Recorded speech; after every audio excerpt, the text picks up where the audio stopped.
ಈಗ ಇದಕ್ಕೆ ಸ್ವಲ್ಪ ತಯಾರಿ ಮಾಡ್ಕೋಬೇಕು. ಫೆಬ್ರವರಿ 13ಕ್ಕೆ ಈಗ ಸ್ವಲ್ಪ ಮಿಷನ್ ಮೋಡ್ ಅಲ್ಲಿ ಆ ಕೆಲಸ ನಡೆದಿದೆ. ಯಾಕಂದ್ರೆ ನಾನು ಸುಮ್ಮನೆ ಹಕ್ಕುಪತ್ರ ಕೊಡ್ಲಿಕ್ಕೆ ಇಷ್ಟ ಇಲ್ಲ. ನನಗೆ ಒಂದು PID ಆದ್ರೂ ಕ್ರಿಯೇಟ್ ಮಾಡಿ ಆದಷ್ಟು ಜನಕ್ಕೆ ರಿಜಿಸ್ಟರ್ಡ್ ಸೇಲ್ ಡೀಡ್ ಮಾಡಿ ಕೊಡಬೇಕು. ಕೆಲವು ತಹಶೀಲ್ದಾರ್ಗಳು ಒಂದ್ ದಿನಕ್ಕೆ 100 ರಿಜಿಸ್ಟ್ರೇಷನ್ ಮಾಡ್ತಾ ಇದ್ದಾರೆ, 100 ಮಾಡ್ತಾ ಇದ್ದಾರೆ ಕೆಲವು ಕಡೆ. ಪ್ರತಿದಿನ ಅವರು ಬಹಳ ಕ್ರೂಷಿಯಲ್.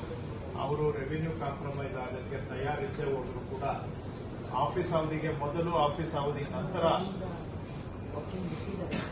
ಕೆಲವು ಕಡೆ ಕೆಲವು ಜುರಿಸ್ಟಿಕ್ಷನ್ ಅಲ್ಲಿ ಏನು ರೆವಿನ್ಯೂ ಇಂಪ್ಯಾಕ್ಟ್ ಇರೋದಿಲ್ಲ. ಬಟ್ ಎಲ್ಲಿ ರೆವಿನ್ಯೂ ಇಂಪ್ಯಾಕ್ಟ್ ಇರುವಂತಹದ್ದು ಕೆಲವು ಜುರಿಸ್ಟಿಕ್ಷನ್.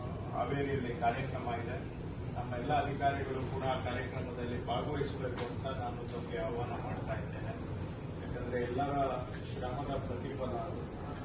ಇನ್ನ ಇವೆರಡು ಮಾತ್ರ ಸದ್ಯಕ್ಕೆ ಪ್ರಸ್ತಾಪ ಮಾಡ್ತೇನೆ. ಈಗೆಲ್ಲ ಅದೇ ತರ ಪ್ರಸ್ತಾಪ ಮಾಡ್ಕೊಂಡು ಹೋದ್ರೆ ಸಮಯ ಬಹಳ ಆಗುತ್ತೆ. ಪ್ರಾಸ್ತಾವಿಕವಾಗಿ ಇವೆಲ್ಲ ಆಕ್ಚುಲಿ ರೆವಿನ್ಯೂ ಕೋರ್ಟ್ಗೆ ಅಷ್ಟೇ ಸೀಮಿತ ಅನ್ನೋ ತರ ನಾವು 2 ವರ್ಷದಿಂದ ಆ ರೀತಿ ಮಾಡಿರಬಹುದು. ಆದ್ರೆ ನಮ್ಮ ಉದ್ದೇಶ ಅದಲ್ಲ, ಅಥವಾ ಕಾನೂನು ಆ ತರ ಇಲ್ಲ. ಆದ್ರೆ ಇದು ತರ ನೋಡೋದಿಕ್ಕೆ ಬಹಳ ಆಭಾಸ ಆಗ್ತಾ ಇದ್ದಿದ್ರಿಂದ ನಾವು ಸಿಂಗಲ್ ಮೆಸೇಜ್ ಇರಬೇಕು, ಆವಾಗ ಮಾತ್ರ ಏನಾದ್ರೂ ರಿಸಲ್ಟ್ ಆಗುತ್ತೆ ಅಂತ ಹೇಳಿ ಬೇರೆ ಯಾವುದೂ ಕೂಡ ಇಲ್ಲಿವರೆಗೆ ನಾವು ಮಾತಾಡೋದಕ್ಕೆ ಹೋಗಲಿಲ್ಲ. ಆದ್ರೆ ಎಸಿಗಳು ನಾಳೆ ಸೀನಿಯರ್ ಅಡ್ಮಿನಿಸ್ಟ್ರೇಟಿವ್ ಪೊಸಿಷನ್ಸ್ಗೆ ಹೋಗ್ತಕ್ಕಂತಹ ಅಧಿಕಾರಿಗಳು ಸುಮಾರು ಜನ ನಾಳೆ IAS ಆಗಿ ಎಲ್ಲ ಬೇರೆ ಜವಾಬ್ದಾರಿ